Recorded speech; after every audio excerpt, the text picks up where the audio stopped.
Khamzat Chimaev is back in action, gearing up to face Robert Whittaker in the co-main event of UFC 308, a showdown fans have been eagerly waiting for and one with major stakes for the division. Despite not holding a belt or being a former champ, Chimaev's making waves by revealing he's pulling in more than most UFC champions for this fight and beyond. "I'm happy with the money," Khamzat said. "I'm making more money than any champions. Money is not changing me. People will be the same. I'm staying humble as I was before." Although Khamzat claims he's getting paid more than UFC champions, it's uncertain if that is actually true. UFC salaries aren't publicly disclosed, but Chimaev says the layoff doesn't impact him due to how much money he is making per fight. After a year out, Khamzat Chimaev returns to the octagon for what promises to be the toughest fight of his career against the Reaper Rob Whittaker. But Khamzat's confidence is through the roof. He's already predicting he'll take Whittaker down at will and dominate his way to victory. "Who stopped my takedowns?" Khamzat said at Media Day.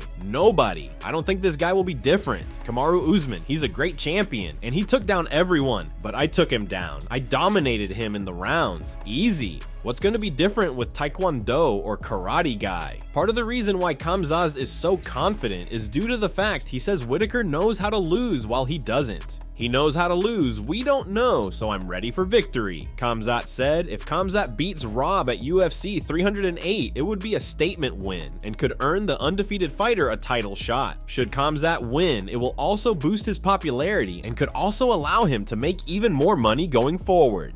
Belal Muhammad fires back at Ilia Topuria's call-out. In a heated clash, Belal responded to Topuria after El Matador boldly set his sights on the 155-pound title, sending a warning to the featherweight champ to tread carefully when talking about Islam Makhachev. The exchange blew up on social media, with Ilia doubling down and even claiming he'll become the first ever UFC 3-division champion, meaning he'd have to challenge Muhammad for his belt too. "I think that dude's got Napoleon syndrome or something," Muhammad told MMA Fighting. "Short guys always act like they're tough. Literally, I think he started coming at me because somebody asked me about why is he coming at Islam. I said, bro, he needs to focus on Holloway, who's in front of him, and you don't want to disrespect the guys from Dagestan because they see you in person, they're gonna slap you. They don't take that stuff. They don't play the trash talk game. It's real life to them." I think he took offense to it. He's at that mode where I think he's trying to find himself, and he's trying to show fans that he's trash talker, and he's this bad guy. He's not really good at trash talking. When he comes at me, it's laughable because he's basically copying words off memes. I don't even think he's going to get past Holloway. I think he's going to lose this fight, and then we don't even have to hear his freaking mouse voice. When it comes to Ilia's fight on Saturday, Muhammad absolutely plans on rooting for Holloway to win, but that's not even a situation where he's just hoping to see the featherweight title change hands. Muhammad absolutely expects it to happen. "I'm rooting for Max, but I think skill-wise, Max will beat him."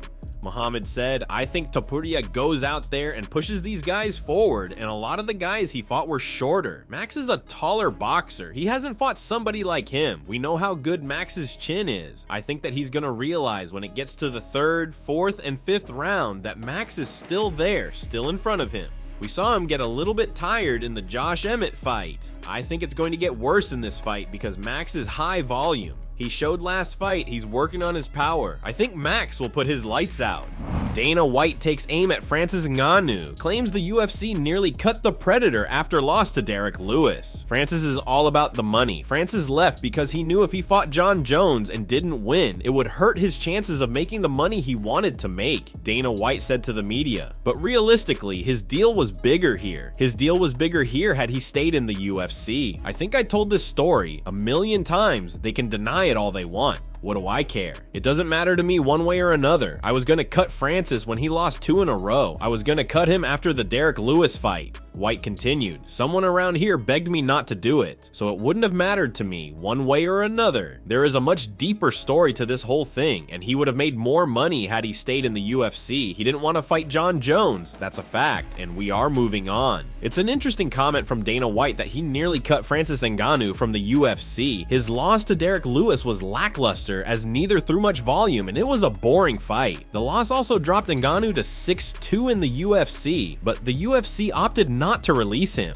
Ngannou ended up going on a 6-fight winning streak to end his UFC tenure. That also included him becoming the heavyweight champ and defending the belt once. And after a win over Hernan Ferreira to secure the PFL heavyweight belt, Francis adds another title to his resume. But does this really change his relevance in today's MMA scene? With the spotlight shifting to new faces and rising stars, Ngannou's next move might decide whether he can stay a top name or fade into the background. Dana White later added, "He didn't want to fight John Jones. That's a fact, and we're moving on." Obviously, everybody loves Tom Aspinall and wants to see Jones and Aspinall, or Stipe and Aspinall. I feel like when Stipe and John were young, John was 23, youngest champion in UFC history. Somebody gave him an opportunity. I think that Stipe and John, whoever wins, should give Aspinall the same opportunity they had. Dana thinks we will ultimately get Aspinall fight either Jones or Stipe. I think both John and Stipe will say they're going to retire because they're going to start negotiating, White said. And what the negotiation is, we will get the deal done. Who do you think is the best heavyweight in the world? John Jones, Francis Ngannou, or Tom Aspinall? Who would you like to see Aspinall face next? And does he have what it takes to take over the division? Leave your comments below and don't forget to subscribe for daily MMA news. A major development has finally brought the UFC antitrust lawsuit, which has been in the courts for a decade, to an end. This week, a Nevada judge gave preliminary approval to a $375 million settlement between the UFC and a group of fighters who sued the organization back in 2014. Fighters like Kung Lee and Nate Quarry were among the plaintiffs, accusing the UFC of monopolizing the market for top-level MMA fighters by using unfair practices like exclusive contracts, buying out competition, and pressuring fighters into staying under UFC control. The lawsuit, which covered fighters competing between 2010 and 2017, argued that these practices kept wages low and eliminated opportunities for fighters to sign with other promotions. The UFC and the fighters have now agreed on the settlement, although the final amount that will go to the fighters will be decided after legal fees and other expenses are taken out. Earlier this year, there was a proposed settlement of $335 million to resolve two separate antitrust lawsuits, the second one covering fighters from 2017 to the present.